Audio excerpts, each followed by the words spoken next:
I was reading about the Jones County Fair. And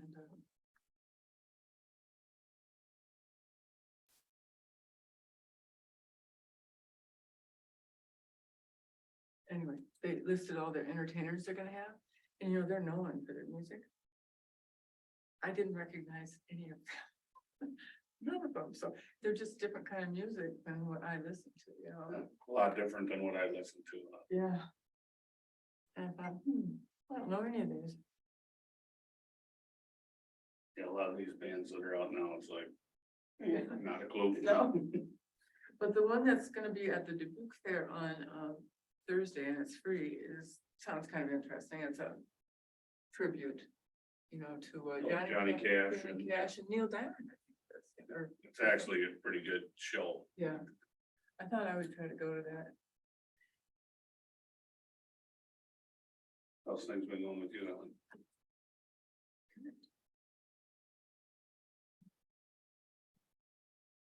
There's this darn technology. It's just a little bit of a difficult system.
Hey, Allie.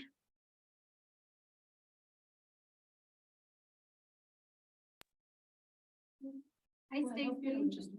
I was hoping you could hear me okay. I'm in Elkader today, so I had to join virtually. Yeah, yep, we're live, so we can hear you.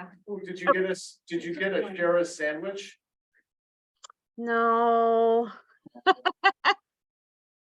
Like the best sandwich in the state of Iowa.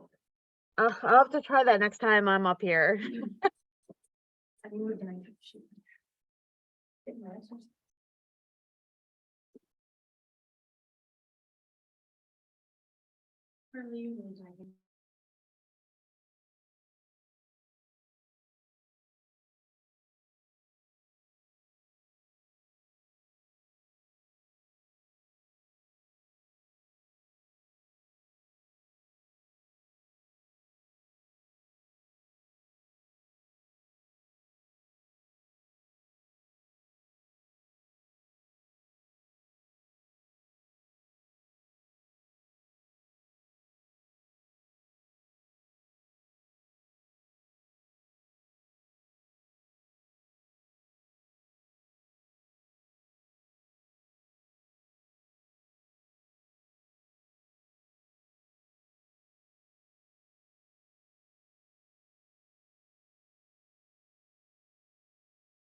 Okay, all right, it is Tuesday, July 18th, and it's about a few minutes after 2 p.m. I'll call the meeting to order. This is a meeting of the Dubuque County Board of Health Subcommittee concerning opioid settlement funds. I'll begin with roll call. Pat Lemke, I'm sorry. Here. Sandra Larson, here. Mike Fidgeon. Here.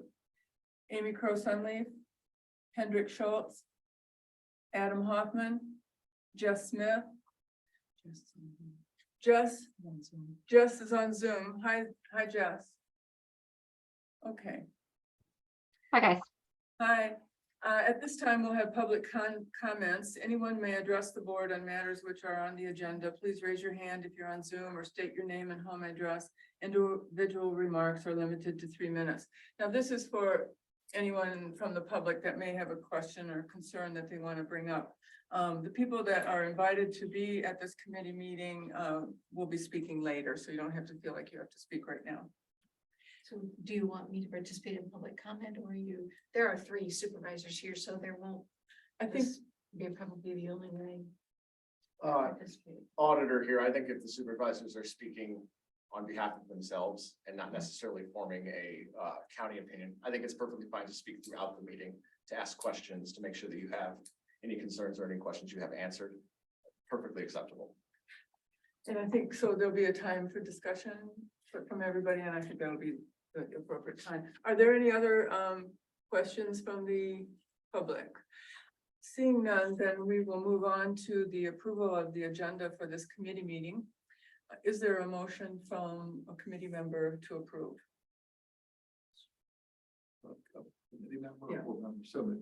Okay. And second? I'll second. It's been moved and seconded that our agenda for today's committee meeting be approved. All those in favor say aye. Aye. Those opposed?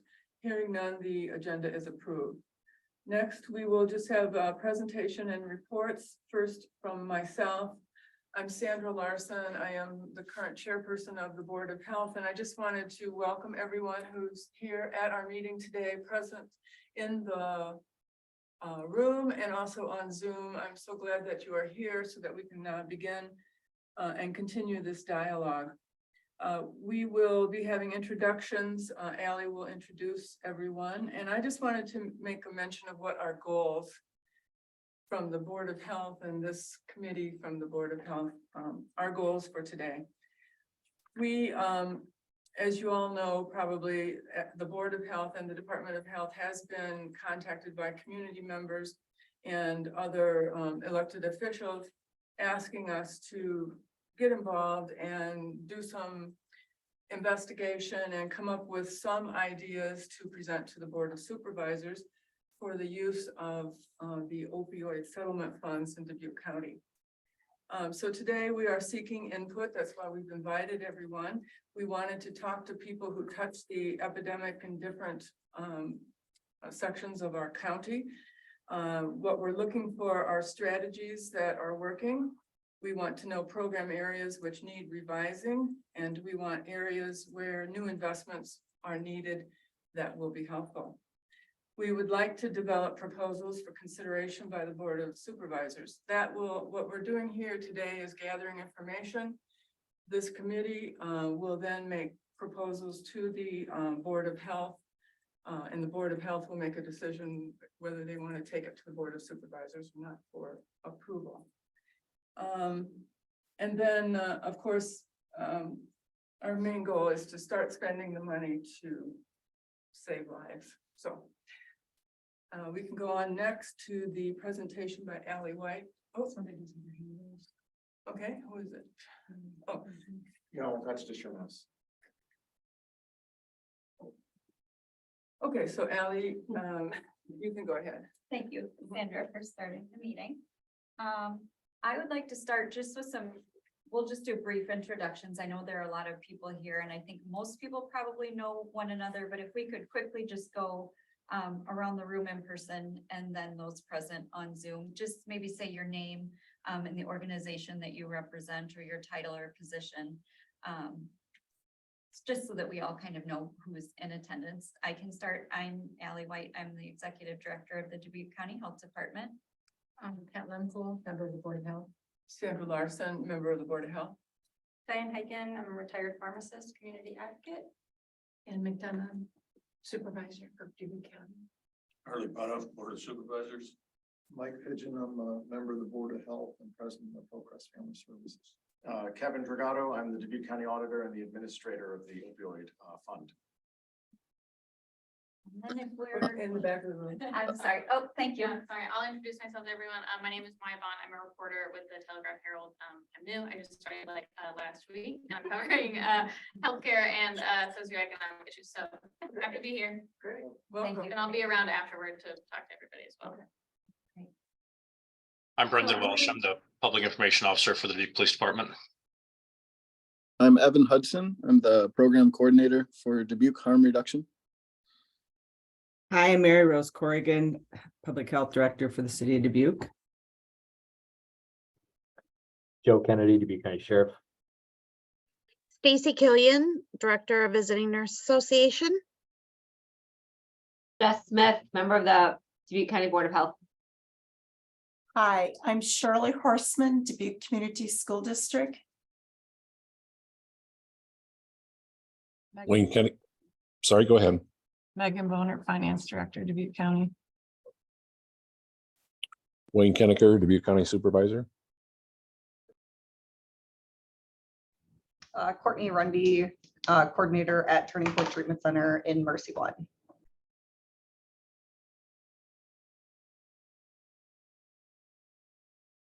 We've got everyone. Did they? Yeah. Are you there, May?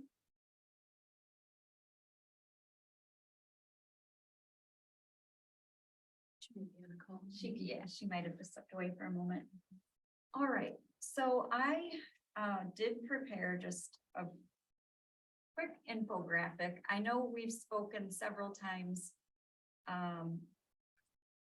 in different capacities about the opioid funds that are available to our county and our community. And I think the majority are in agreement that we need to begin using these funds. So these are some thoughts that, as I've kind of thought through this process, that have come to the forefront of what I think might be able to guide our actions moving forward. Johns Hopkins Bloomberg School of Public Health is a very reputable organization, and they have put together 5 principles that they deem as best practice for using the opioid settlement funds.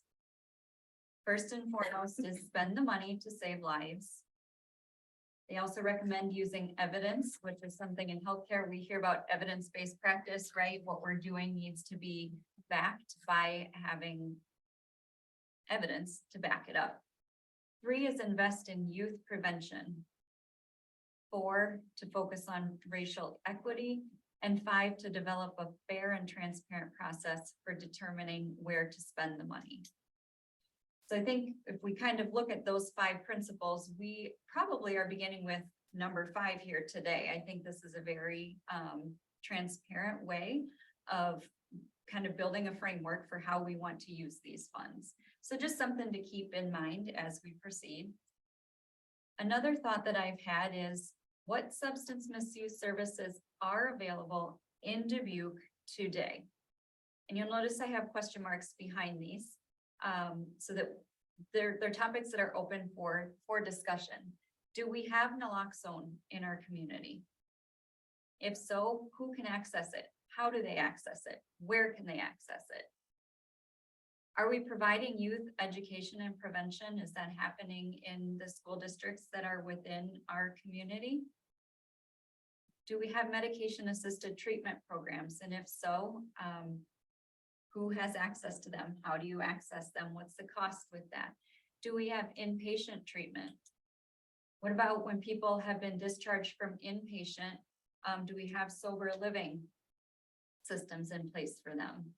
Peer support specialist is something that I've heard over and over when I've attended different seminars about evidence-based practice. So one-to-one peer support specialists. And then what other approved strategies are out there? So I think it's important for a first step that we really look at what we have in our community.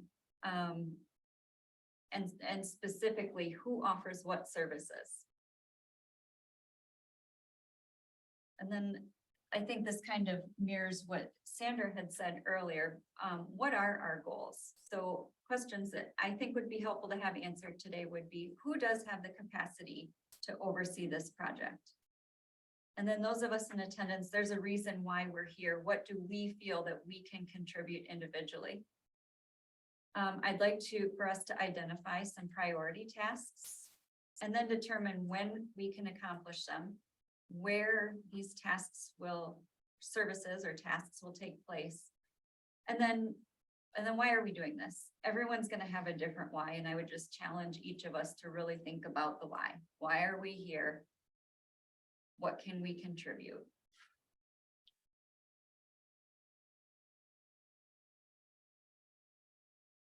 I would encourage us to keep special populations at the forefront of what we're doing as well. What services are provided in our schools? What about our higher education institutions?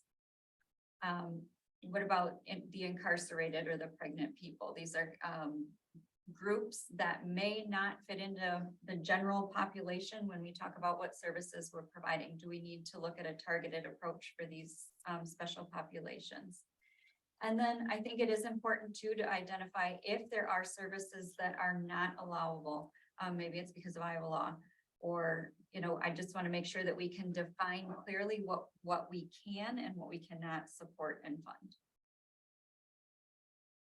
fund. Any questions?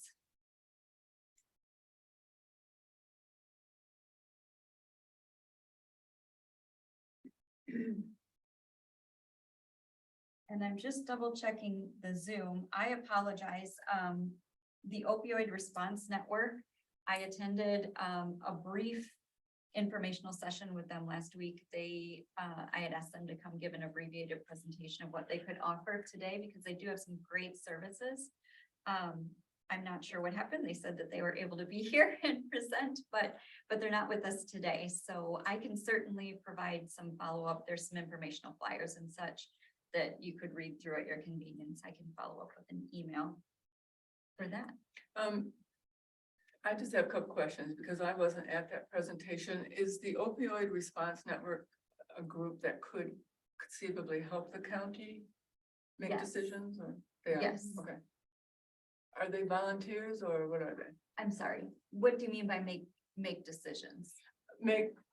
Help us zero in on what would be the most helpful as far as a proposal to make to the supervisors. Yeah, I think they can help with needs assessments and maybe recommend some strategies and that sort of thing. But just to clarify, the process would remain the same. So the subcommittee would come with an idea that would then go to the Board of Health. And then if approved there, would then go to the Board of Supervisors. Okay. So no authority to make decisions.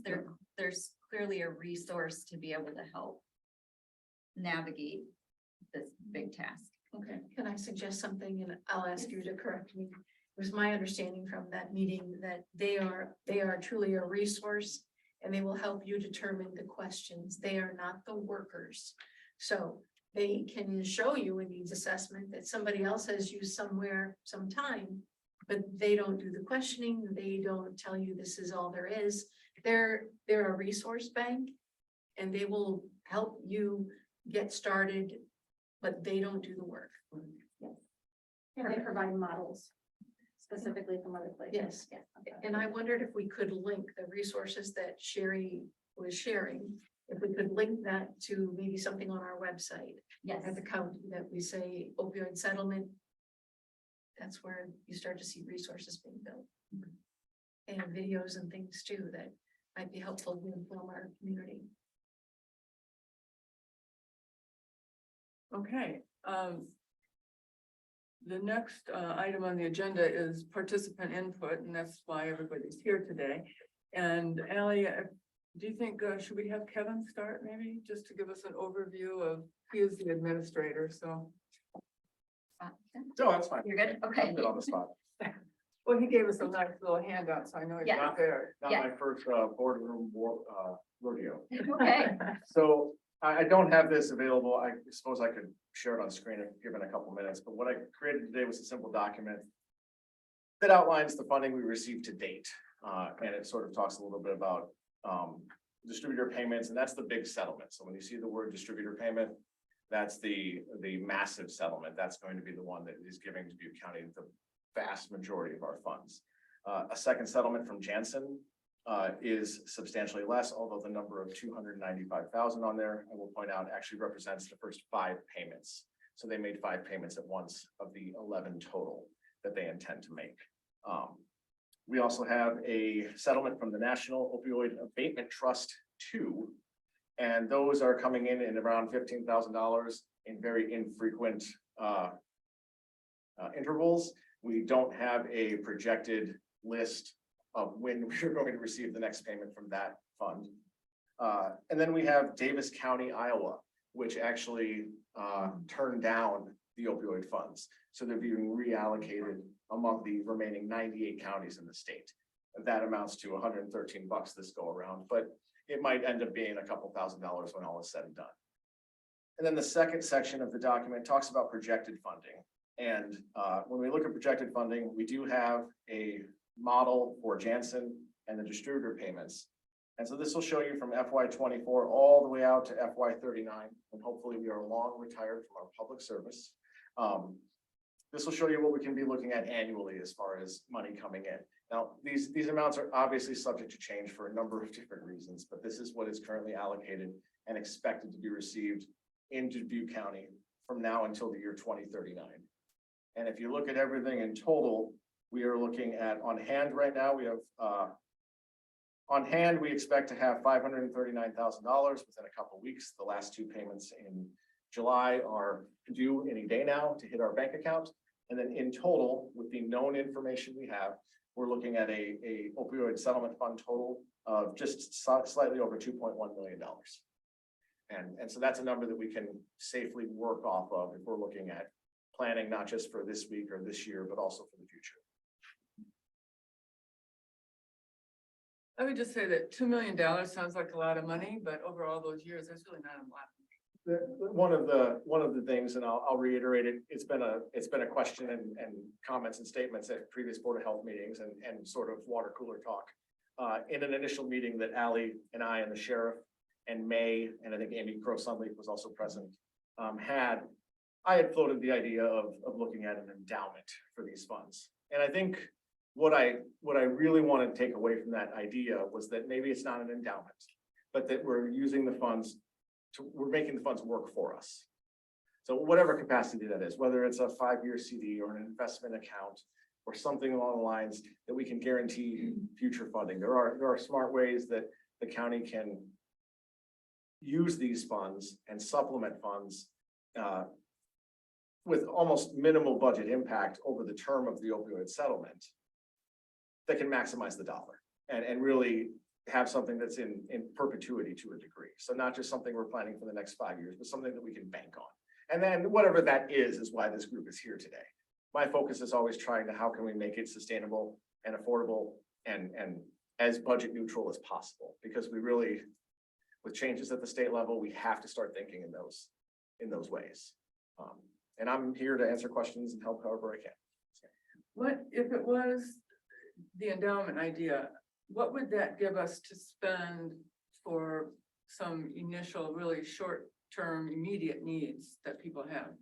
Well, the initial idea was something along the lines of an endowment carries some issues that you have to build the endowment. So you have to get to a point where you have a sufficient amount of money in there that it's generating interest annually.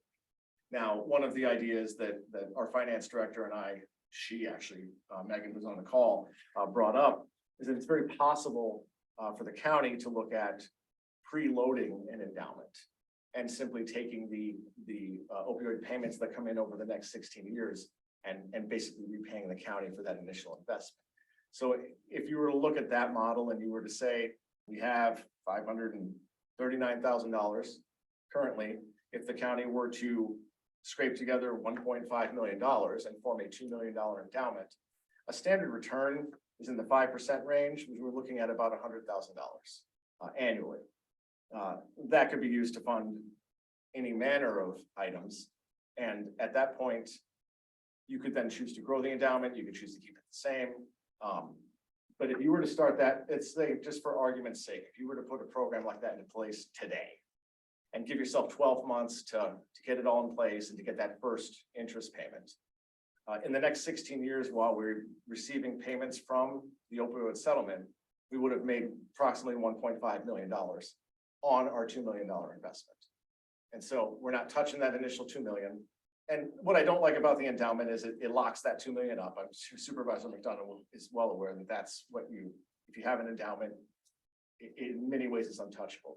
There are other ways to do it. We could do 5-year investments that every 5 years we revisit to determine if we want to just take the $2 million and spend it somewhere. But that would be a way to minimize the issue of we have to wait 16 years for all of this money to accumulate before we get that $100,000 payout. And the reason I sort of looked at the $100,000 as the mark is that with the exception of the 500 we have in hand right now, that's about the amount of money that we're receiving from the opioid settlement annually from here until 2039. So if we were to spend the 539 now, we can plan that for the next 16 years, that we'll get about 100 grand a year to spend. And so I guess the difference between the two models is we either are well-funded at 100 grand a year until 2039, or we've engineered it in a way that we are well-funded well beyond 2039. So that was sort of the impetus of putting that out there. And the interest, theoretically, the interest payments gives us the money to spend each year. Correct. But there's also interest accumulating more, because you said that. Well, you could, for example, if you had $100,000 in interest each year, you could put some of that back into the fund. You could also have, if the Board of Supervisors so choose, they could set aside, 25 grand or 50 grand or whatever amount to add to that on an annual basis, thereby increasing the amount of interest that you would be making on an annual basis. But you wouldn't really ever increase that $100,000 per year. Well, you would, the larger the amount you have, the more interest. So, I mean, if Okay. you're using 5% as a general rule, 5% of whatever you have would be what you Okay. take. All right, so that would generally increase each year then. Yeah, and I want to be clear, I'm not a MAT professional, I'm not a Board of Health or a healthcare professional, I'm a numbers guy. And so when I look at this, I'm trying to figure out a way that we can offer this group unlimited funding.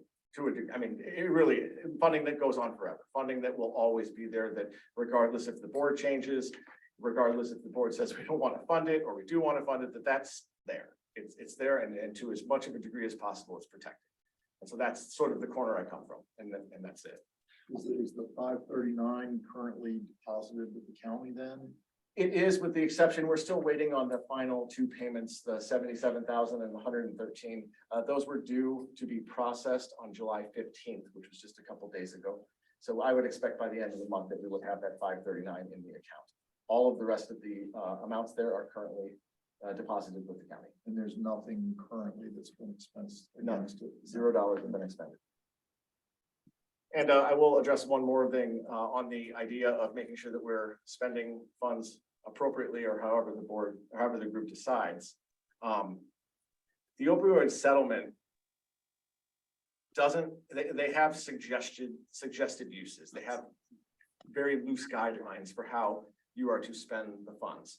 If we spend the funds within those guidelines, this is a zero reporting process. There will be no reports filed with anyone. Those funds can be used to build a bridge. I don't think anybody in this room is going to build a bridge, but they can be used very broadly. And then we get to the realm of then we have to report what we use those funds for. It does not jeopardize our future payments. It does not. These funds come with, it's almost the definition of no strings attached to a degree. But if we stick within the acceptable uses, the management, oversight, and operation of this program it's very slick. It's very manageable for the county. So if some was held back, if some money was held back and not the entire amount was invested, then we would just look at less return each year. Because I'm just thinking that it's going to take us, the county, a while to determine what they're going to do with the funds, but it seems like maybe there should be a little bit held out so we could spend it immediately. I think if we know that it's going to be 6 months we could throw all of it in a 6-month CD and make a little bit of money on it. Yeah. We can start generating some revenue, some interest off of this right off the bat. I think the only way that something like the endowment or other sort of investment account works is if the county figures out a way to sort of seed it, to get it kickstarted. If we expect that over the life of the program, we're going to receive about $2 million. If the county was able to take that amount of money and allocate it towards this use today or next week or this year, that gives us the latitude, that gives your group the latitude to work with the full amount of funds right off the bat. You can start funding whatever you wanted to fund based on whatever returns we'd be getting. If you're not going to go down that path and you're just going to slowly build up the account as these opioid funds come in, I think that puts a little more pressure on your ability to be able to fund certain programs at certain levels. So you'll have to be much more targeted in your approach at much smaller dollar investments. I hope that answers. I don't like that option. Is there cash on the balance sheet that if that approach to seed it with 1.5 million of county funds, that wouldn't have a detrimental impact to the counties? To be clear, because I've had to say this at a few different meetings, I do not speak for the Board of Supervisors and I do not make decisions for the county. That's why we have 3 elected supervisors. It is my belief, after looking at some of our accounts today, and I did speak with our budget director and we sort of talked it over a little bit. We do have some mechanisms in place that would allow us to fund that amount with 0 impact to the county budget. It would be there would be no levy increase. We'd be moving stuff around, but I think being deft with the usage of the money that we do have is the new norm. I think that's going to be the thing that we're going to be sort of dealing with all of our different pots and how we can take money from one to the other and what we can use where and how we can do it. But yes, to answer your question, there should not be, in the initial research, there does not show to be an increase. Speaking entirely for myself, because when I first heard about the funds and the, potential use and amounts, et cetera, and this had come up, I don't know that it was attributed to you. I think eventually your name got attached to the idea of endowing the funds. I think there was a bit of a gasp from some, oh no, we need, these funds available for immediate needs and saving lives. And, so on face value, I could see that side as well. And seeing the way you've laid out the dollars over a course of time, it does present a different picture, because I agree with Sandra that, aside from $500,000 plus that's currently available, and, depending on what you could do with that with some immediacy or a part of that, the payout of 100,000 on average all the way to 39 is, it is an interesting, what you've proposed is interesting, because it's kind of, do you spend it all in a big chunk or a big chunk of it on the front end and then run it out by 39, or do you sacrifice the immediate big spend and plan for, perpetuity, or on a 5-year investment cycle, as you described too, it would allow you to at different times say, hey, look, we've got, $2.5 million now in the endowment, it's spinning off, 5% of that on average per year. We've been using all of that. We could use more. We want to take more out, or we want to invest a larger chunk, and you can make a decision. It's an interesting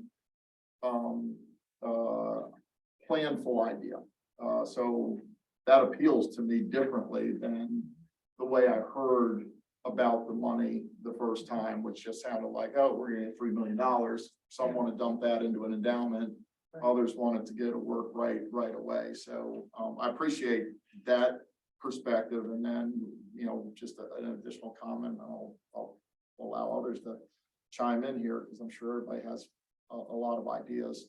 For me, it's and I'm a new kid on the block, right?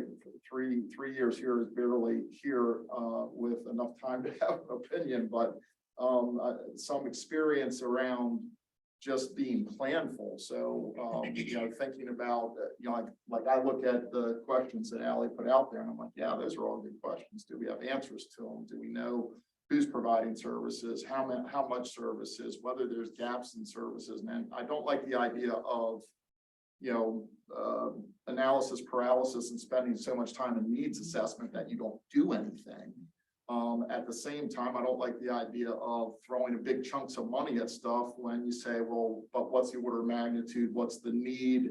What's the data suggest? How big an issue is, you know, the opioid issue in what parts of our community, and nobody knows, or it's all anecdotal, then I kind of go, okay, so we make $100,000 at that a year, but we're not sure what we're putting, you know, what the impact is and where it's going to have an impact. So I like the idea of the national group, and Anna's that was my takeaway too. They're a resource.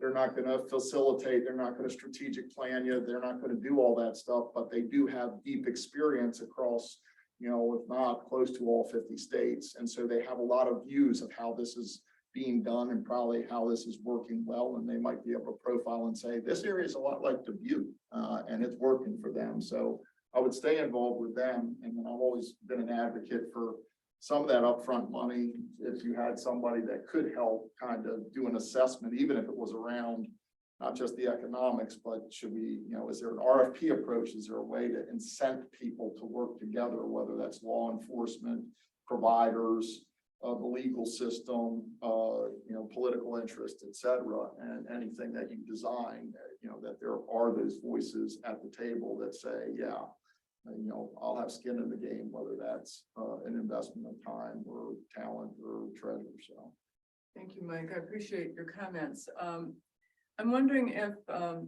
did you have a chance to talk with Sheriff Kennedy prior to get some statistics or? I did not. No, okay. It was a great idea. Yeah. The time just didn't Okay. allow for I it. was gonna call on him next, but I won't do that. All right, I I'm see wondering. that before we proceed, if Yeah. you don't mind, I do see that Sherry Watkins with the Opioid Response Network has been able to join us. Would, hi there, Sherry. You're muted. Hello, good morning or good afternoon. Can you guys hear me okay? We can, thank you. Fantastic. Hey, my name is Sherry Watkins and I'm a regional coordinator with the Opioid Response Network. It's nice to see you all. Thank you. Yeah, so would it be helpful for me to share a little bit of information with you all about the ORN and who we are and how we can help? It's about 10 minutes, Yeah, about 10 it minutes. Yeah. Okay, very good. Okay, here we go. I'm going to, there's a short video in this. Oh, you're gonna wanna be able to share the screen here. Okay, now can you guys see the Opioid Response Network presentation that I have? Yes. Okay, fantastic. Well, again, thank you so much for inviting me to be a part of your meeting today.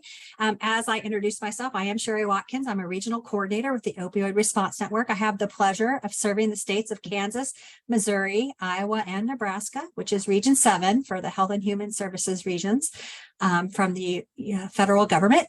And I'd like to share with you just a little bit about the ORN and who we are and what we do. So the Substance Abuse and Mental Health Services Administration, or SAMHSA, funds the Opioid Response Network, and they have been funding us since 2018. And really, the ORN is all about training, education, and collaboration to find better ways to prevent, treat, and recover from opioid and stimulant use disorders. We help anyone who asks us, anyone, including cities, counties, states, communities, faith-based organizations, and we help by providing training, resources, and consultation related to the opioid and stimulant use crisis that we're having in our nation. We provide training and education in the areas of prevention, treatment, and recovery, and we focus on evidence-based approaches. So our services are designed to meet the individualized needs of our requesters, and all of our services are provided at no cost to our requesters. Everything that we do is free and funded by SAMHSA. So how do we do what we do? Well, we respond to requests for technical assistance by providing these amazing subject matter expert consultants who are both local, regional, and national in their scope. And these folks deeply understand evidence-based approaches to preventing, treating, and recovering from opioid and stimulant misuse. As I mentioned before, anyone can submit a request for education and training to the Opioid Response Network through our web portal at opioidresponsenetwork.org. And each state and territory in the nation has a designated team, which is led by a regional coordinator like myself, who are considered to be experts in implementing evidence-based practices.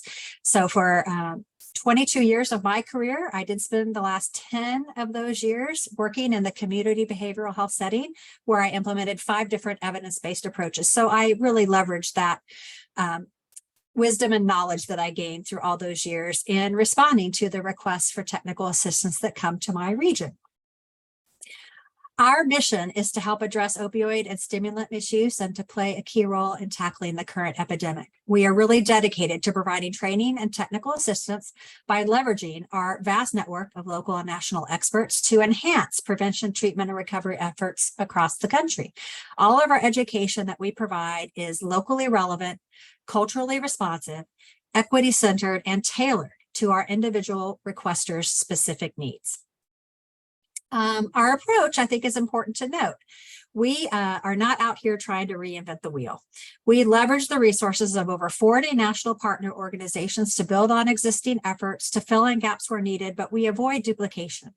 So all of that is to say, if there is another entity that is positioned to provide technical assistance and training to a requester based on their specific needs, we use the power of collaboration to connect our requesters with the most appropriate resources. And we do that through our request process. This is a short video about the ORN and how we help folks. If you could do me a favor and just give me a thumbs up once I hit play, I want to make sure that you can hear it. Okay, so here we go. Communities across the nation are mobilizing to address opioid and stimulant use and the overdose crisis. You can't overcome this alone, but we can, together, and we are. We are the Opioid Response Network, a coalition of 40 national organizations representing more than 2 million people. We serve all 50 states and 9 territories locally through our network of nearly 1,000 professionals working across prevention, treatment, and recovery. For state agencies, organizations big and small, and individuals working to address local needs, we bring training and education to bear on your efforts. We're here to help you help others through evidence-based support, all at no cost to you. For instance, the Opioid Response Network helped the Tribal College in New Mexico join forces with local organizations to develop a culturally appropriate prevention, treatment, and recovery training series for its students. In Rhode Island, we convened correction staff from 34 states to share how our program had reduced post-incarceration overdose deaths by more than 60% and supported them in their efforts to build similar programs in their home states. In West Virginia, we mobilized to help a clinic incorporate substance use disorder services into their practice, serving a faith-based community. We helped healthcare providers in South Dakota address barriers they face providing treatment services for their patients. We're here to help those on the front lines. So, what are your needs and how can we help? Visit the opioidresponsenetwork.org to learn more and to submit a request for support. The Opioid Response Network, funded by the Substance Abuse and Mental Health Services Administration. Okay, so some of the examples of technical assistance that we've already provided in Iowa, they're quite lengthy here, but we've provided training tools, manuals, workflows, and other implementation tools to Iowa's LORE, the Linkage to Outreach, Referral, and Engagement Program, using certified peer support specialists. We've trained Iowa SOAR-funded substance use disorder treatment providers in harm reduction approaches. We've done contingency management trainings. We provided 2 separate series of trainings to those certified peer specialists in Iowa's LORE program. We've trained shelter staff on implementing screening, brief intervention, and referral to treatment, which is an evidence-based prevention approach to opioid and stimulant use disorders. We've provided consultation to the state to help establish a Iowa-based affiliate of the National Alliance of Recovery Residences to really shore up recovery housing options in the state. And we invited public health department and county staff from all 99 counties in the state to an opioid summit in partnership with the Iowa State Association of Counties, which reviewed the allowable evidence-based strategies for use with opioid settlement funds, including harm reduction approaches. And I think finally, the last thing that I would like to mention is that the Opioid Response Network does have funding to provide regional summits that are locally tailored to a specific community's needs. And one of the ways that I've been getting a lot of requests from Iowa and Nebraska that we could do that is center those regional summits around opioid settlement funds. So we can educate stakeholders and participants in what the approved uses are from Exhibit E, really help them understand what resources and tools they have available to themselves, to their entities and their local organizations, and then really convene a strategic planning portion of that event so people have a clear idea about what they're going to do when they leave the summit, and what their next steps really are. So to reach us, it's really easy. Evan Hudson was who is a champion for harm reduction and peer support services in your state, reached out and submitted a request to me. And that's when I first kind of met with a group of folks that we identified. And now I'm meeting with you all around ways the ORN can help you and support you in the work you're doing. So I don't know the gentleman who is sitting right now, his back is to me from the camera in the maybe blue button-down shirt with glasses, talking about doing needs assessments and gaps analysis before embarking upon how you should spend the opioid settlement funds. That's one of the things that the ORN really does advance and support, is it really would benefit you all if you kind of knew where the gaps were, where the where the services are really most needed in prevention, treatment, and recovery. And the only folks who can really can decide that are the stakeholders that you have around your table and perhaps listening into this call, who can help educate you about what the needs are at the local level. And of course, from there, the ORN can support anybody in implementing any of the evidence-based approaches, up to and including convening a regional summit in collaboration with you all or another group. Whoever might be interested in doing that, the ORN would be available to provide that support to you all. So that is entirely enough of me talking. Do y'all have any questions for me? Barry, this is Sandra Larson. I'm on the Board of Health. Hi, Sandra. Are you, this organization, are you able to help us with a needs assessment around the opioid? Yeah, we can provide you with examples of needs assessments, ways that other communities have gone about doing needs assessments. The Iowa State Association of Counties has some resources that can help you think about convening a needs, what a needs assessment might look like. I can also have subject matter expert consultants who could meet with you and say, you should use your public health department data and your community mental health center data and any other existing data sources that you might already have, so that you aren't inadvertently reinventing the wheel.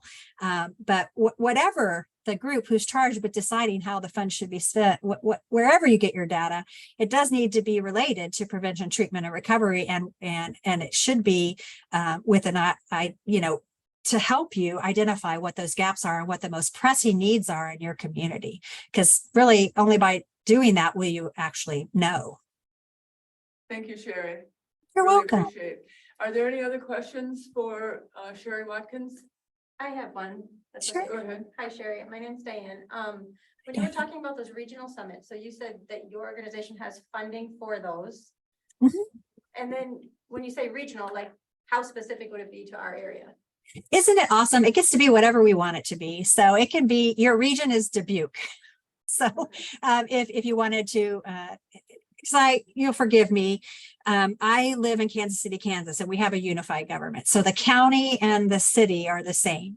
But that's not the case, I don't think, in Dubuque. You have a city of Dubuque and then you have a county. So it could, I think. So really the regional summits can be designed and individually tailored to what you need. One of the really cool elements of the regional summits initiative is that we have funding to incentivize people to attend. So we can actually pay participants to come and spend the day or the day and a half or the 2 days with us. We have funding to be able to directly give payments to people for their participation in the event. And the agenda would be whatever you thought the agenda needed to be, right? Like I've done these summits in across the state of Iowa, and that agenda looked a certain way. I've done two of them in Nebraska now, and they are localized to regions, which are 8 to 12 counties in a region in the state of Nebraska. And the agendas look a little different because they're really meant to be like, what do your stakeholders need? What do the participants who you would want to invite need? But at the baseline, it's knowledge about all of the interventions that are listed in Exhibit E and what they really mean. So there's a portion of educating the folks who are involved in treating, preventing, and recovering from opioid and stimulant issues. All of those things can be incorporated into a regional summit. It's tailored to whatever the local needs are. And you Does said that- about a day or a day and a half? Yeah, usually regional summits are a day or a day and a half. Sometimes they're 2 days. Sometimes they're hybrid. They can be done virtually. They can be done in person.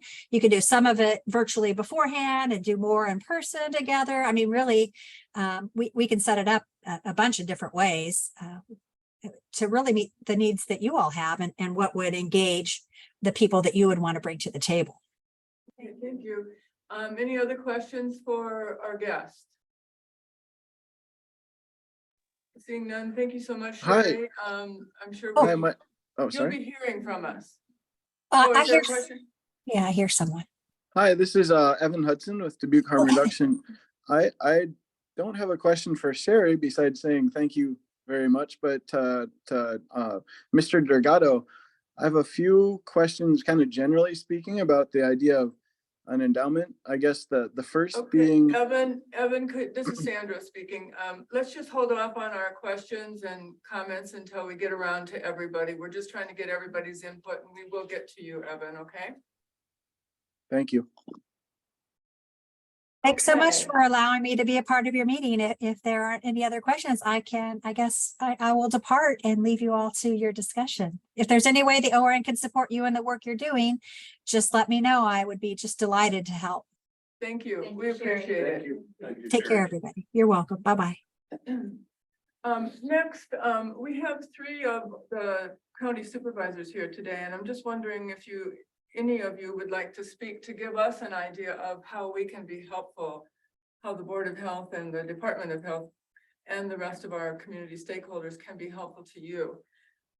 If you have any specific ideas. I would like to begin because I think there's another element here that we need to challenge ourselves about. When the auditor sets forth an endowment, he's talking about some certain dollars that we're projecting. Those don't have to be interest bearing only. If we use this correctly, we can leverage our dollars to join with the state. For every dollar each county in the state of Iowa received, the state received one too. Correct. So we are a very small fraction of what is available at State House.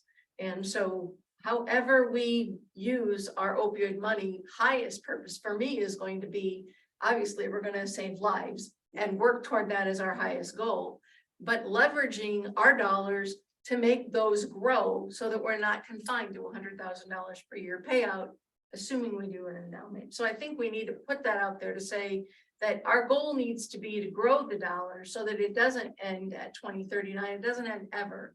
We use this to become a fully functional Dubuque County Health Department that includes substance misuse disorder knowledge. Okay, we need to know it. We need to understand it. Dubuque County needs to own it.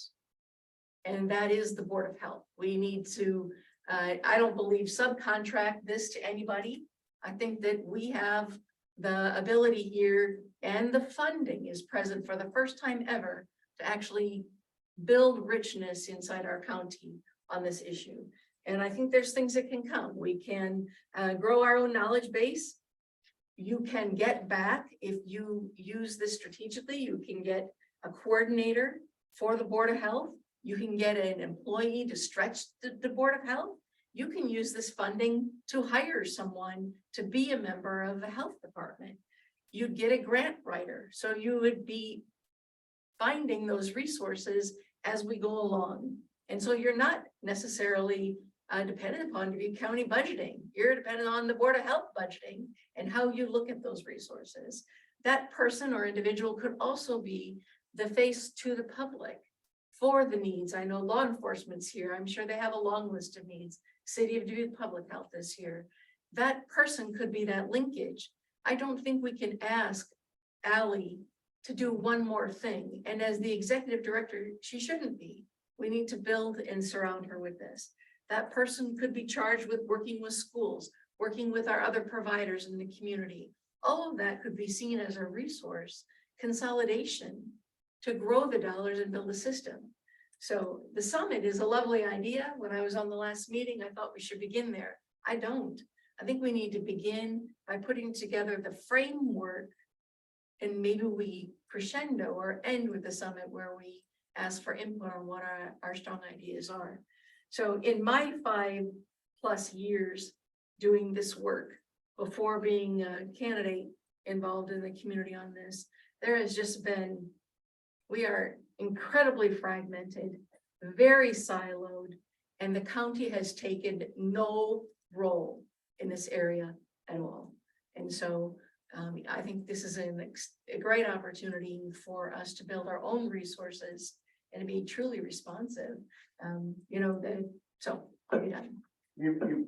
Supervisor McDonough brings up an excellent point and that was floating around my head, is that of the funds that the counties are seeing, the state is actually receiving 50% before they get disseminated to the counties. And then there's a backstop fund that are actually taken out of the county's tranche as well. So the counties are actually getting less than 50% of the total funds coming to the state of Iowa.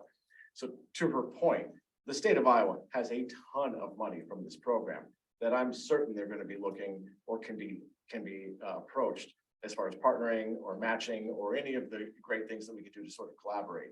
And that is just another untapped resource here waiting to have the first person in line saying, hey, here's what we got. What do you say? Do you agree with this funding could be used to hire someone? That idea actually was Sherry Watkins, who just left us. I agree. The funding, yeah, I did some research. The funding could certainly be used to hire somebody, whether it's somebody to sort of gather the data and put it all in one place, or whether it's somebody to actually be a boot on the ground doing the work that needs to be done. And I think that lends itself to even more the idea of figuring out how you can pay for that person in perpetuity, and with some share from the state and a little bit of help from the county. I think that's a fantastic idea. I spoke with Supervisor Potoff earlier today about the idea of looking at the human approach to this, hiring people if we need to expand our network, that easily able to be done under the umbrella of this program. Great. Harley? The idea of obviously personnel, I actually like Kevin's endowment thing also, because the 100,000 could go to pay for a person or two, either under health department or another person at the sheriff's office. But I think that's where our gap is identifying these people and getting them into treatment. We need somebody to take their hand and either get them to a new day center or up to Mercy or wherever to get them into the treatment. I guess Narcan, that was brought up, but that's readily available. You can go to any pharmacy, get it for free. And there's a 1-year shelf life. There's no sense in stockpiling that. You're just going to burn the money. Well, let's get some hot dogs, get something out of it, because we'll just be throwing it away. I think I like the idea of personnel. Like I said, whether it's with the health department or another person at the sheriff's office, identifying these people as they come in, and it's that person's job per se to help them get into the treatment, to guide them through the process, to get them the help, to get them away from the substance use. That peer support. Right. That was Thank you. mentioned. Thank you, Harley. Wayne Kennecker. Yes, thank you. So I think it's very important to get out of the gate well with this effort. And so, not that I disagree that an endowment doesn't give us the ability to look far into the future. And obviously there's some ways to potentially work with that endowment to prevent it from appearing to be a savings. But if we are going to look at the state for additional funding, I don't think they want to add to a savings account. I think they want to add to a program that is generating desired results. And so I think, in Allie's presentation there, she talks somewhat about the structure of this effort. And by that, I mean, who's going to lead it? I think it's a huge part of it. And I think it's very important early on to make those decisions. Now, don't take this wrong in any way, but to to stack this on, and Ann kind of alluded to this as well, to stack this on a board of 7 volunteers that most have full-time jobs and very little spare time to dedicate to this. And just like the health department itself, you know, a 4-person department that currently is 3, I believe, you know, to stack that on there, I think to expect results is going to need someone dedicated to this. Now, so for that reason, I think that needs to be one of the very first priorities. And then secondly, there's been some question. I don't doubt what Harley said when, you know, he indicated that Narcan is available at any pharmacy for free. That's the first time I've heard that. And if that is accurate, is that all we need to do with that part of it? You know, is that enough to make it usable? So those are some of the very early basic things that I think are important to start this happening. You know, the financial part of it, I think is important, but I just don't want to make it look like we're, you know, out to save money. But it's certainly something that could help us look far into the future. But I don't want to miss any low-hanging fruit, let's call it, early on in this effort to make some substantial changes and end up with some great the results we're looking for. Thank you, Wayne. I appreciate your comments, and we certainly do agree that we need more help at the Board of, or at the Department of Health, so. All right, Kevin, did you have some comments after? I just want to clarify about Supervisor Kenneker's statement on saving. I'm not looking to save dollars. These are funds that are, you know, not dissimilar from ARP. There's this sort of a one-time tranche of funds that we're getting. And what I'm looking at proposing, or what I proposed, is using those funds the most intelligent way possible. I think the state of Iowa has demonstrated that they have no issue with saving funds. We have massive surpluses in the state. I don't think we would be doing anybody a disservice by having a strong, thought out financial plan on how to use those funds. And if keeping a portion of those in an investment account or an endowment is part of that plan, I think is a path forward. The county itself has funds invested. So I'm not looking at it as savings. I just want to be clear about that. Yeah, and Kevin, I didn't mean that in a negative sense. I was looking at it from a general public standpoint, that we want to put the money in gear and make some things happen early on. So I apologize if it sounded as though I was reflecting that as a negative towards what you No were. worries. I appreciate the clarification. Thank you. Okay, it's 3 o'clock, so we have about a half an hour left, and I would like to hear from some of our guests.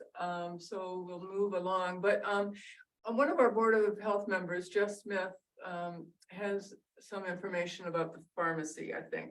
Can you give us sort of a summary of the current status? Sure. So Allie and I talked last week, and kind of just wanted to get a status on where we were in the county. You know, there's been a lot of discussion about, is Narcan available, is it not? And so we wanted to kind of, I guess, level the playing field. It is available in most pharmacies in town for free. If a patient doesn't have insurance, there's a program funded by the state to provide it to any patient who wants it. Patients don't need a prescription, they can just walk in. I think what we're finding really is that it's not necessarily the access is the issue. It's more the stigma about patients walking into a pharmacy and asking for it, and what kind of response they're getting, or how that conversation goes. So it's available. But I don't think we're seeing the number of requests that we would like to see. So Ally and I talked last week about working to increase access before the pharmacy. So working on decreasing that stigma, whether that's more education or providing almost like a coupon or something that a patient could bring to the pharmacy. Not really a coupon, but something to facilitate that discussion so that they're not having to stand in front of a bunch of other patients and ask for Narcan, and maybe the staff member isn't super aware. So we thought maybe that might be a good tool. We do notice sometimes the Mercy One mobile medical unit will do some education, and after that's done, then we'll see the number of Narcan requests pick up because patients are informed and kind of know how to access it. Thank you, Jess. Mhm. I'm wondering if we could hear from Mary Rose Corrigan from the city. What we're kind of looking for are needs that you've noticed and that you think are priorities. Hi, everybody. Mary Rose Corrigan with the City of Dubuque. I attended the Iowa Opioid Summit put on by the Opioid Response Network and the Iowa Association of Counties, and they really informed me about not only opioid use disorder, but processes that communities can use to get the ball rolling with the funding. And so I encourage us to utilize the services of that network. But I think, I think we should set aside the discussion of how to invest or spend the money until we determine what our needs are, what our available resources are, and engage our stakeholders in the community around this issue. And there's tools and different things for working through those processes. I think we could probably do mapping of resources, in-house between, the county and the city and some of our stakeholders here. I think it would be a good idea to get some outside assistant for a needs assessment, because we want an objective viewpoint when we're doing a needs assessment, just an idea. And then, it's a lot of money. Narcan doesn't use up very much money. So I think it's a given. We're going to continue to support Narcan and pay for it, but that uses up a tiny fraction of this money. I do know a couple organizations that have gotten federal grant dollars for specific things, whether it was COVID or another need, and they have funded personnel with it in order to manage the grant and make sure it keeps moving forward and those kinds of things. And oftentimes what that position turns into is a position that can develop community partnerships and other avenues for funding itself and the program afterwards. I've seen that successfully done at a couple organizations with some of the COVID monies, for instance. And so it's a lot of money. And although, you have county staff on the finance side, you still have to have that technical expertise on the opioid issue, on the public health issue, to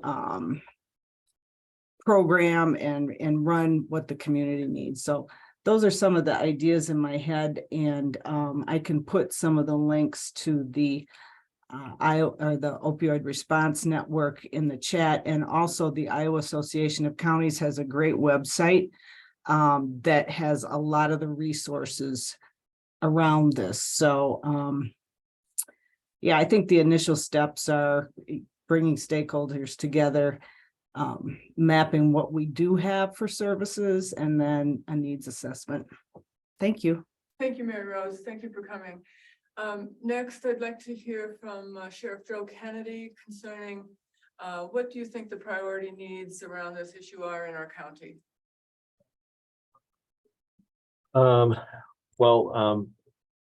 First of all, I was part of the group that initially spoke with Kevin, when the idea of the endowment fund was brought up. I understand the need for people that, you know, they want to get the money into action as soon as possible. But I also do believe in providing a sustainable resource, and I think that's a good idea for providing a sustainable resource for us to use in the community. Unfortunately, May pension jumped off because when we got together with our large group, I missed an opportunity to give her some props for our jail social worker, who she was instrumental in helping us get. And that position, we've kind of transformed that. She is currently going through the training to become a substance abuse counselor. So we can do substance abuse treatment classes in jail for those inmates who wish to get some assistance with that area, including those with opioid use disorders. And so that position is 50% funded by the mental health region, because you know, she's there to assist with the mental health component of our inmate population. But the other 50% is funded by the county. And you know, we thought that may be a good opportunity for the use of that money would be for to offset that other 50% cost for that position, given the fact that they will be doing, the intent is they will be doing treatment of the incarcerated individuals. All right, thank you. Let's see, Renee, does she had to step away? She's still just posted, she had to step away. What about the person who runs Matt? Pardon? Will you call them? So we do have Courtney Rundy with us. Courtney runs, I believe, the MAT program through Mercy. Courtney, please correct me if I'm wrong. And I've seen you at a few of these different meetings. I'd be curious to hear your perspective, if you wouldn't mind sharing. Sure. Yeah, so I'm the coordinator of our outpatient behavioral health. So we do outpatient substance use disorder treatment as well as medication assisted treatment. I think from my experience, I feel really the biggest needs and the biggest gaps are in treatment in and of itself. I know there's already, I feel like a lot of work being done for prevention and things like that with ASAC. Treatment itself, getting people into treatment, a detox center, like things like that are missing. And I know a while ago we had a meeting with a few of the people from like the access centers, and they made it sound very helpful. However, our experience has not been where we're able to easily get people there for detox. So I feel like, because I feel like in the past when that's been brought up, it's always like, oh, well, we have these access centers, and I just don't feel like they are meeting the need. So truthfully, I feel like treatment, inpatient treatment, detox, that's what I think are the primary needs. Thank you. I appreciate your input. Who else should we hear from? I think Evan has some questions. Brendan Walsh from the city. Do you have something you'd like to Sure. add? I mean, just briefly, just kind of listening. Again, I'm here on behalf of Chief Jensen, who wasn't able to make it, but I think the police department agrees with many things, especially what Courtney was mentioning. We see a lack in resources when it comes to physical facilities for persons to receive inpatient treatment and detox. So we'd agree with that. And I think the police department would also agree that understanding that we have to probably address some immediate needs, like many people mentioned, as well as, and then looking at long-term investment or long-term planning.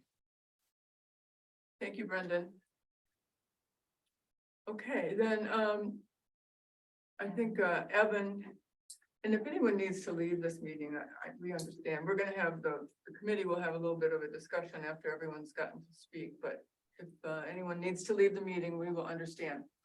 So Evan, you had some comments and questions you would like to make? Sure. Uh, Do I sense a little bit of apprehension when you say that? I just want to say thank you guys for having me and for involving the community in this discussion and making it public. First, I'd like to echo a lot of what's been said, especially about the need for physical facilities. The fact that Dubuque doesn't have a dedicated detox center, I think, is a really pressing need that almost every stakeholder can agree on. We shouldn't have to send people who are in need of assistance right now to either another city to get assistance or to a dedicated psychiatric inpatient facility like 2 North. So I think but a physical facility is a really high barrier, high investment, high input, high complexity.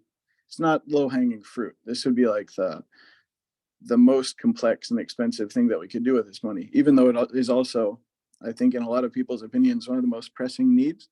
When Supervisor Kenneker was mentioning low-hanging fruit, I think naloxone and peer support are probably the two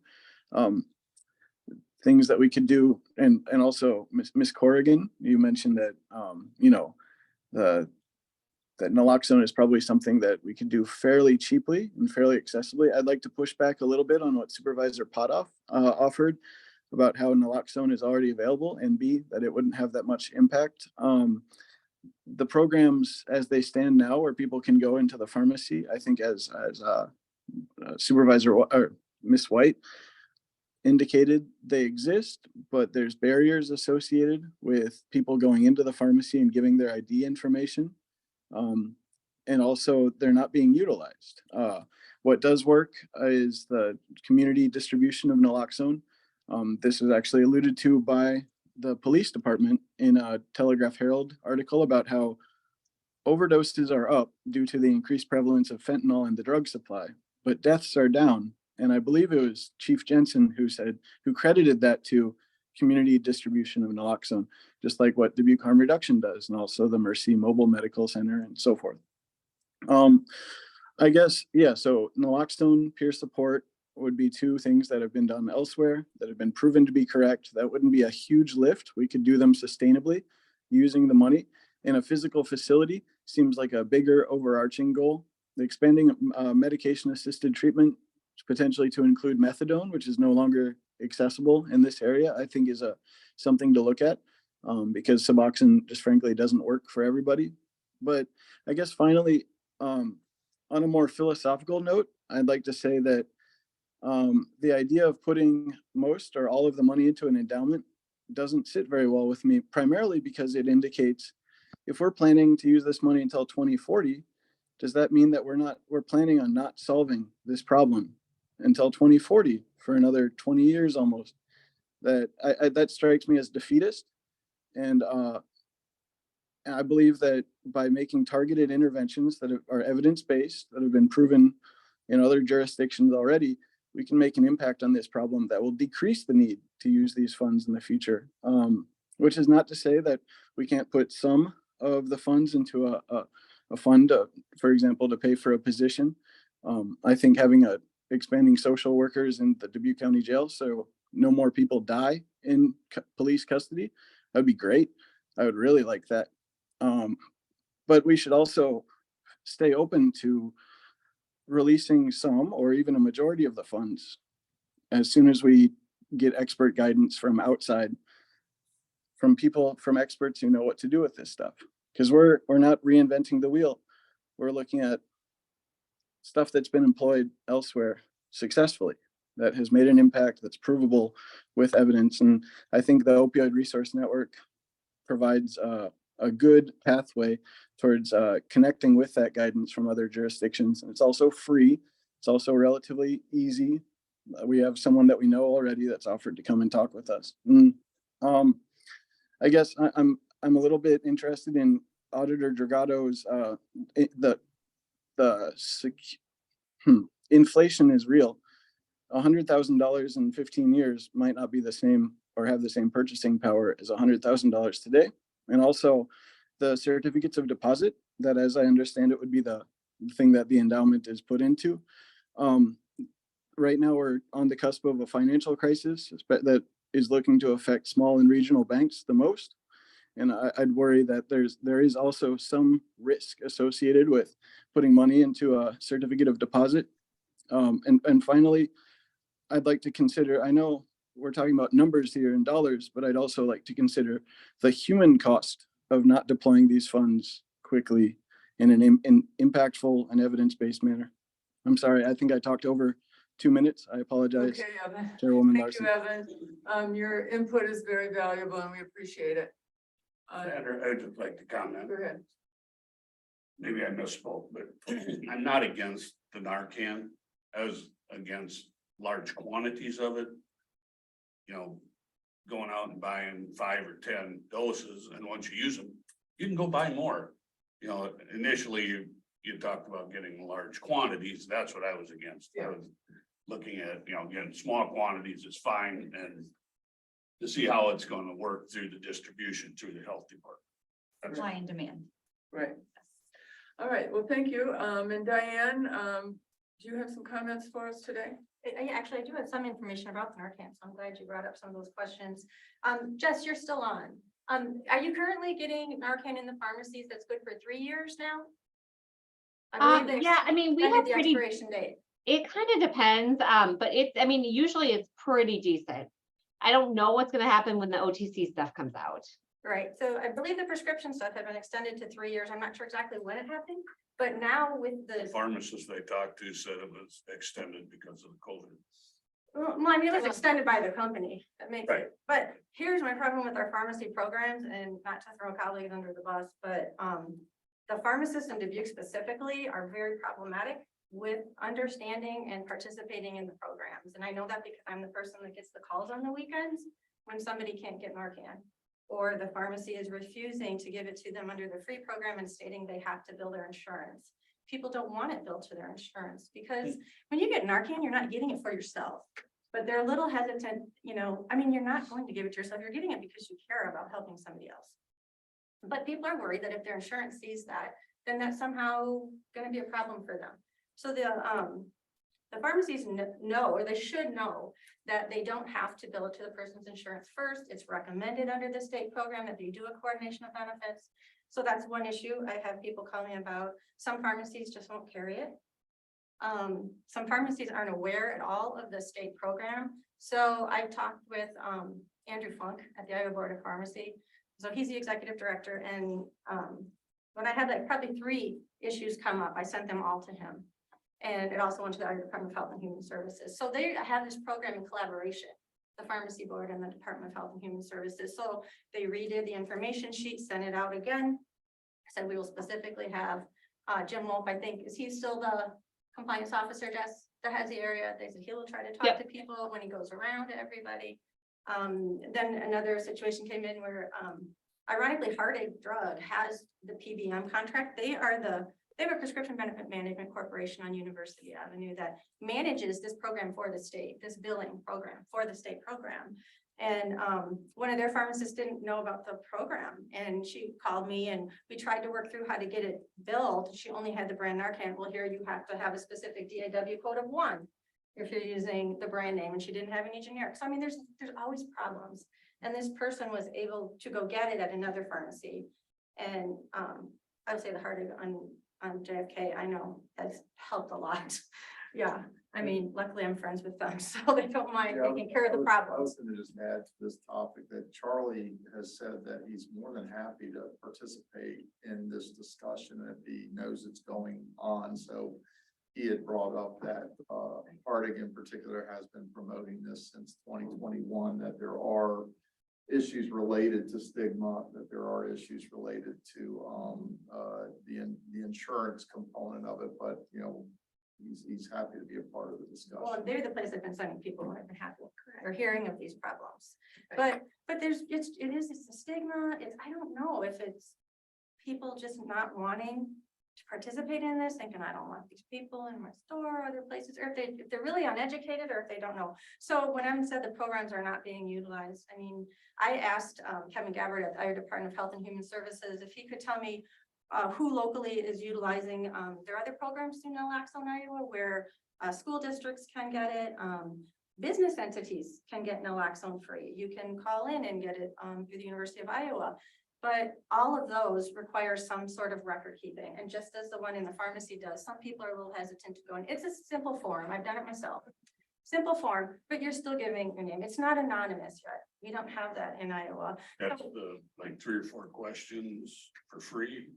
Oh, I don't know. It's a half a sheet. I don't remember honestly. I mean, I don't worry Pharmacists about I stuff talked like to that, sound so. like it was pretty easy. It just, you can either pay cash or if you want it for free, there's No, the difference is that's questionnaire you what fill out. they say, You can't pay and cash. that isn't the reality. What they say and what I've done this, I've been the person on the other side.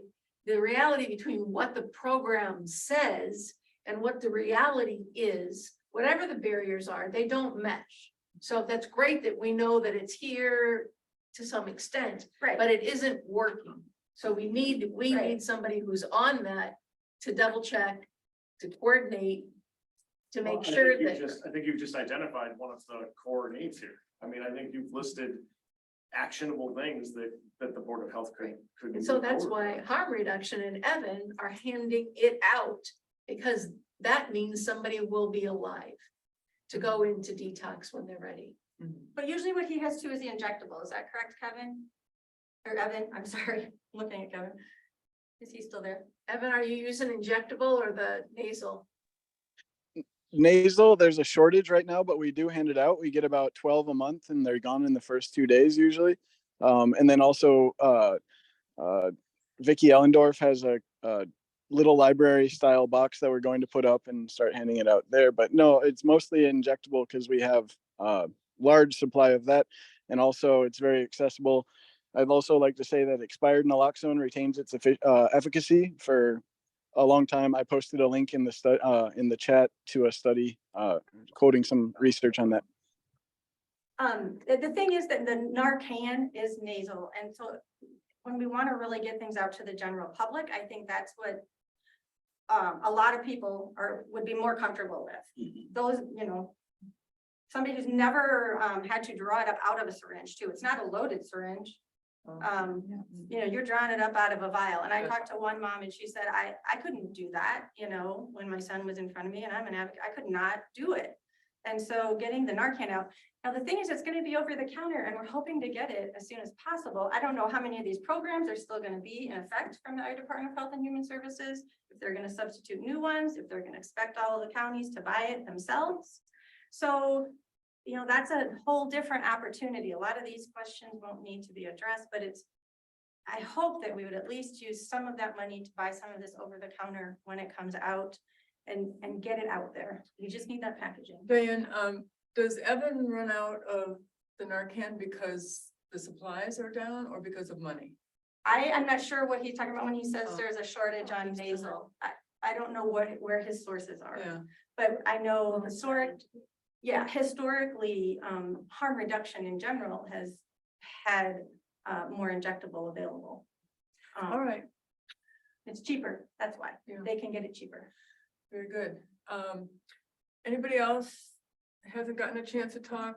I think everyone's had a chance to give us some input now. Can I ask one more question really quick? Oh, sure, Diane. Where is our overdose data for our county? Like Joe's still on. When we used to go to the opioid response team, I'm talking to Joe's name now. Was it you, Joe, that brought that data to the opioid response team meetings, our current overdose data? Or was it? Yeah, I used to have that. So where do we get that? Like, it was. We still track it. You do. I wanted to throw out We as need well. to know that. Where do Do we just ask him? Yeah, we knew that all the time, every time we would have a meeting. I mean, you can't. I just had the numbers last week. I think since 2016, it was like 180 some overdoses and 42 deaths Okay. In Dubuque County? in Dubuque. So what we used to do is whenever we would meet, we would kind of get the most recent data, right, Joe? Was it kind of? Mary Rose's screen. There's Mary Rose. Yeah, we would usually go through the most recent data.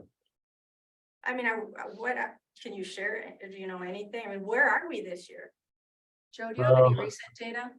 Let me see if I can find it here. It's been a while since I looked it The up. most current was up to 22. I think there was 4 deaths last year and like 22 overdoses. I've read that it's often underreported also. Right, the overdoses are underreported, the Yeah. deaths generally are not. Yeah. One of the things that we were, while Sheriff Kennedy's looking for that data, that we've been talking with, I've been working with our GIS department for a number of different things. We're trying to map out where the greatest needs are for disability services, for example. When we talked with the woman who was introducing her network, and we talk about, we have all this data, or we're gonna collect all this data, how do we organize it in a meaningful way?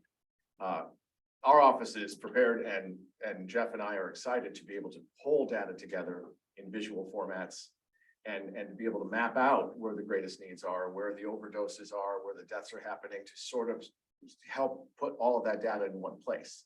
And we're happy to do that on any capacity we can. We're working with the Disabilities Council, or rather with Samantha Berglund, to start to map those areas out. And there's no reason we can't do it for this as well. And that can help give an idea visually right in front of our faces.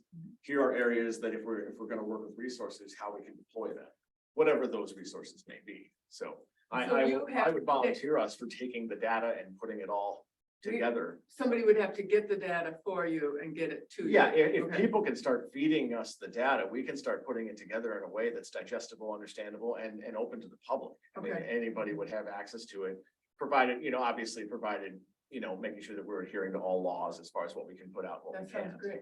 So. That sounds great. Can Yeah, anyone read what Mary Rose posted? Okay. Also, I've got that data up. So I'm showing that we've had, it's like 13 and 5 deaths since the first of the year For 23, correct, for, Joe? for 2023. Yeah, so far. Okay. Yeah, I have the stuff for previous years. 2022 is 4 deaths, 38 reported overdoses. 21 was 8 deaths with 14 overdoses.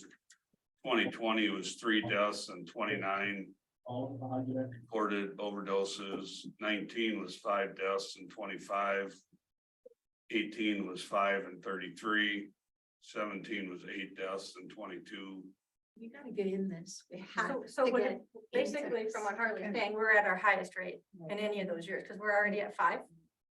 And we need Yeah, to know. from what where. Joe's- mean, I don't are have they- 22. Where in Yeah, the county yeah. are they in Dubuque? Are they in the county? I mean, I think all that. That's a combination. that- Well, So he knows the where bulk of our the bulk of them are sources- going to be in the I city of mean, Dubuque. where this is. He just said. What'd you say, Joe? The bulk of them are going to be in the city of Dubuque. I mean, it's pretty uncommon for us to have one. We might have one a year out in the county that's reported, but it's pretty uncommon.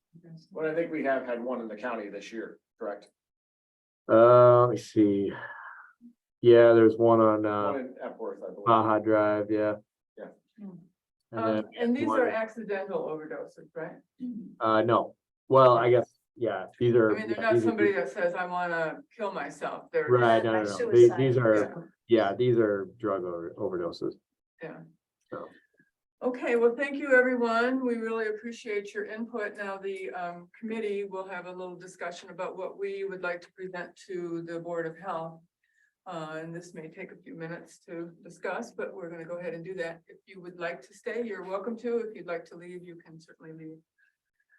So, and who do we have? We have Just with us still. Mike is here, Pat's here, and I'm here. So Keep the Zoom. it has to be public still. Yeah. Does anyone need to get up and go to the bathroom or get a drink or something? No? Okay. Does anything stand out today that you'd like to make, that you'd like the committee to present to the Board of Health tomorrow? Anybody? Mike? I think my earlier comments, I, continue to stand by them. I don't, when Evan was speaking, again, I don't know if there's a correction in the thinking that right now, as I understand it, there's a little over $500,000, but this is by plan going to be distributed at a drip of $100,000 a year going forward at, you know, Correct, 2025. correct. So it's not as if we wanted to, you know, to spend a lot right now would be to come out of this pot and do something with that. But it, you know, it's not unless there was another source going to the state, going to the county or something and saying, no, we want to make $1 million impact as soon as we understand where we can impact it. That's not a reality either. So, you know, I still, you know, tend toward understanding to some degree what the date is. I don't, you know, I was going to ask Ally if you could grab before, you know, some of these website addresses. I don't know how that can be captured, but like Mercy's CHNA came out for 2022. I haven't seen that. So Yeah, you know, I'm a little confused on that because we're in the process of that right now, which is 2023. So I'm not in, but that one said it was for 2022. right, and it's like a 3-year cycle. Right, yeah, I don't. Yeah. They've got a couple, I went to their website and I couldn't find exactly that didn't work for me. I can put it by hand, but if you could grab those. I mean, I think, again, that there's likely a lot of different information from different pockets that we don't need to recreate, you know, create the wheel around. Even Sheriff Kennedy's information there at the end and Harley's list of, hey, this is, you know, here's the magnitude, at least in reported numbers, is information that I haven't heard before. So, and then, you know, 5 to 8 is kind of sounds like the running range or average of actual deaths, the overdoses. And of course, I understand that there's, you know, probably a large number of unreported overdoses. I would doubt there'd be as many unreported deaths. I don't know how that would work, but at any rate, it gives some sense of sort of the magnitude to then say, okay, compared to what is this, you know, is this epidemic here in Dubuque at a norm for the population? Is it excessive? Is it, you know, and again, I think ORN is also a good resource to be able to then push this data against or to help with the interpretation of the data. Yes, do you have any thoughts about what this committee could present to the Board of Health as far as recommendations? Yeah, I guess, you know, if I specifically think about Narcan, I agree with what everyone has said. I think we're kind of at this, I don't want to invest a ton of energy into working on prescription access and pharmacy education and stuff like that. Although I think it's necessary right now because at some point it's going to go OTC and then it'll be really easy to access. But I do think we've identified that pharmacy access is not super easy. So I think that is something we should work on. And I guess I just want to reiterate that for right now, we need to stay within the laws for medication distribution. Whether we agree with them or not, I believe that we need to follow those laws. I agree with that. It's All right. It's not sustainable to do it illegally, is what I always used to tell people. It doesn't work for. Although it is just a misdemeanor. Prescription. I will remind the room that the sheriff is on the call. I don't know. So obviously there's an education piece in it because pharmacists I talked to basically said it's very easy to come in. You get to That's great. I'm glad. no problem, you know, and so I'm just going by what he said, obviously. There's other pharmacies. I just thought to the one I knew. Yes. And he was. Pat, does anything stand out from this meeting today? What you'd like to present to the You know, I haven't been on any of the meetings before, so I mean, the amount of information, but I feel like, I think it was, I can't remember who said it earlier, it's, you can tell it's more, you know, we have so much information in so many different places and nothing's not in a coordinated effort. And I also agree that I don't want to wait, forever and get all this data, but I think we just have to know what our problem is and what resources we already have there. So, we can pull those together without having to spend the money on that, but then we need to, start somewhere. And I, like Jess said, even, something probably low hanging fruit would be the pharmacy education. If we have people needing to go that route now and they can't get what they need. But I just feel like we have so much information and we need a way to get it put together. So we're using this money. Yeah. I agree. In the best way. And I agree with Jess. Since it's a changing situation with the Narcan, the medication, you don't want to put a whole lot of emphasis on the present, but yet you want to save some of these 5 lives. So you want to do somebody something. needs it. We don't want them to go to the pharmacy and the pharmacist said, Right. not gonna work today. Right. So that's, so just from sitting here and listening to everyone, number one, we need to do some mapping and figuring out what the problem is and where the problem is, correct? Go ahead. I think, Mary Rose made this comment earlier, I think in the chat about mapping. I think there is, some degree of agreement of, we don't know, and we've got to study something here, right? Even if it's pulling additional information together. I also go back to something Ann said and something Wayne said, and support the idea of funds for like who's in charge, right? Because the idea that Ally and the team that she has here, all we need is an issue with another pandemic issue, and this would fall off the side of the desk in a second. Would not be the priority. And so who is that can focus and if not bring people together, like my hat's off for just even this meeting, the ones that preceded it to get to this point. I think that's the right, and then there are people that probably should be at the table that aren't.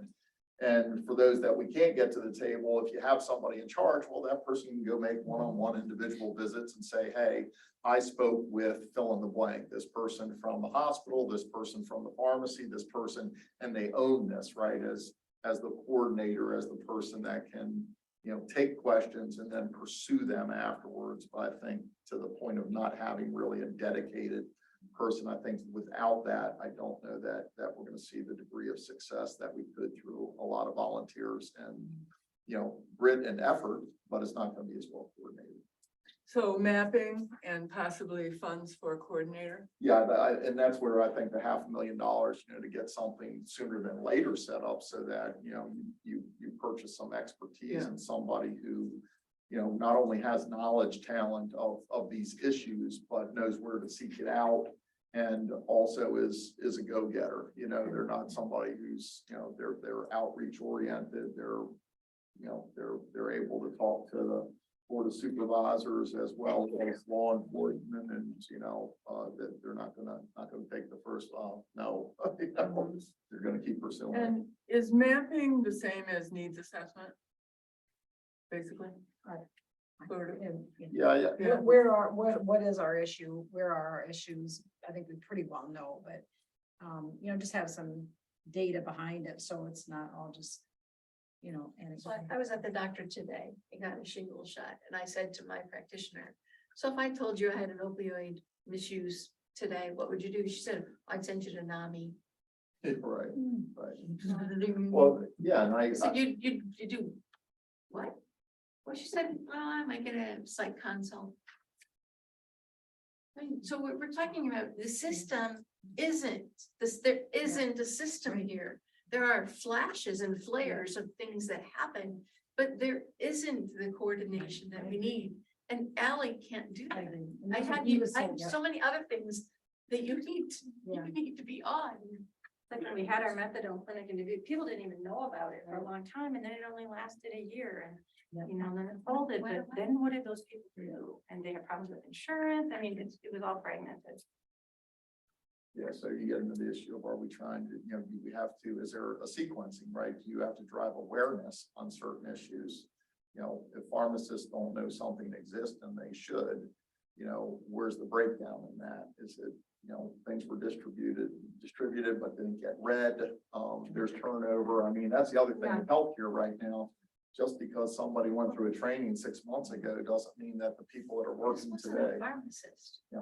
This was a practitioner. Yeah.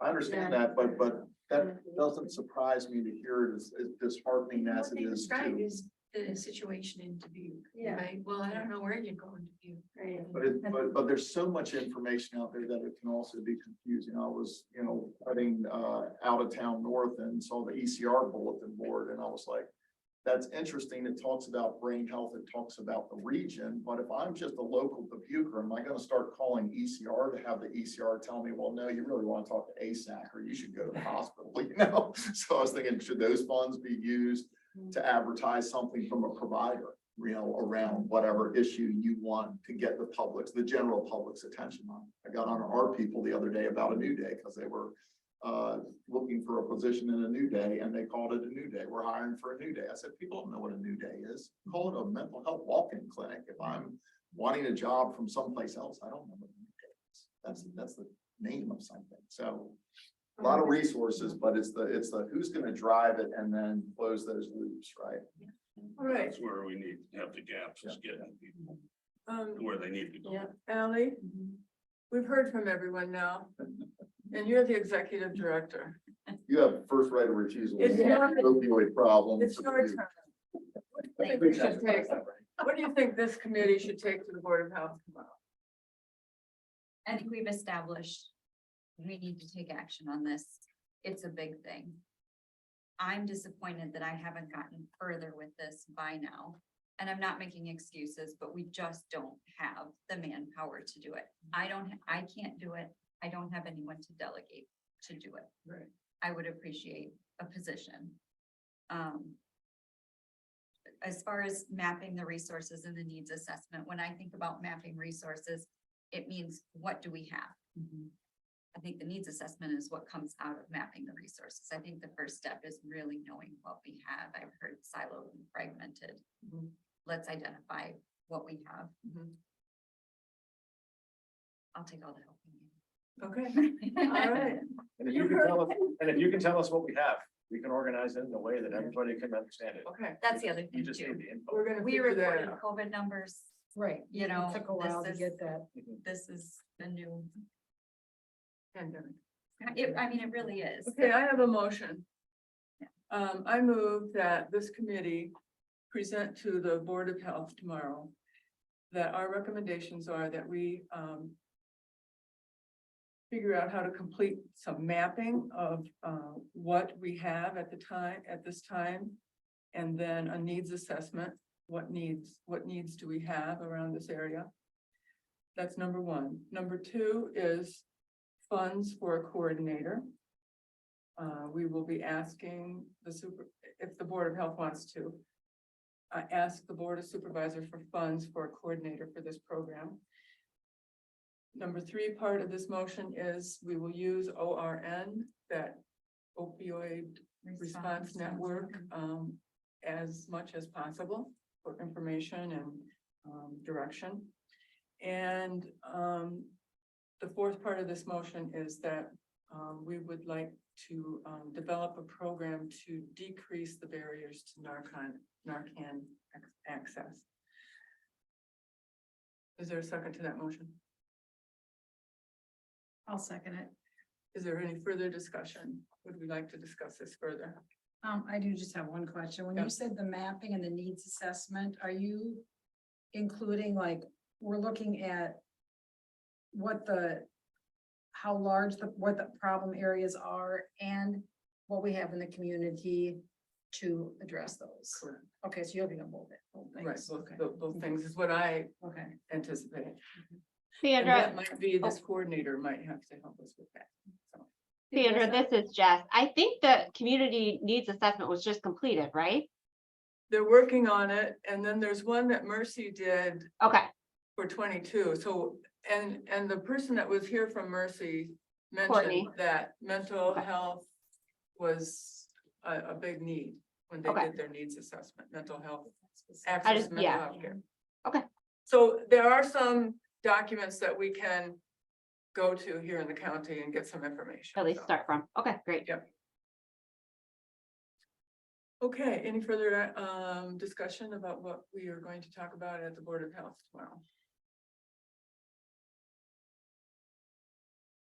Hearing none, then let's take a vote. All those in favor in this committee to take this recommendation to the Board of Health, say aye.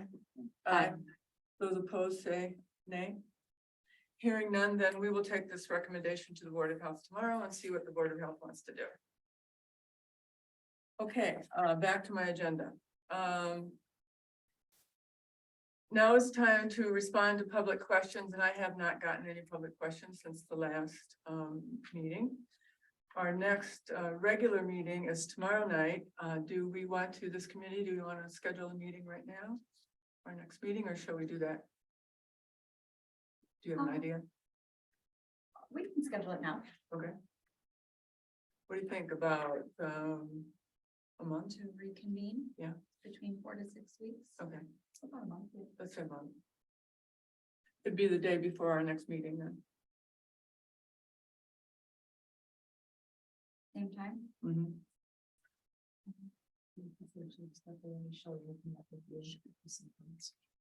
It again, Ally, sorry. The next meeting would be, the day before our next, I'll look it up here. I have it right here. It's the day prior to our next The regularly 15th. scheduled meeting, the 15th at 2 p.m.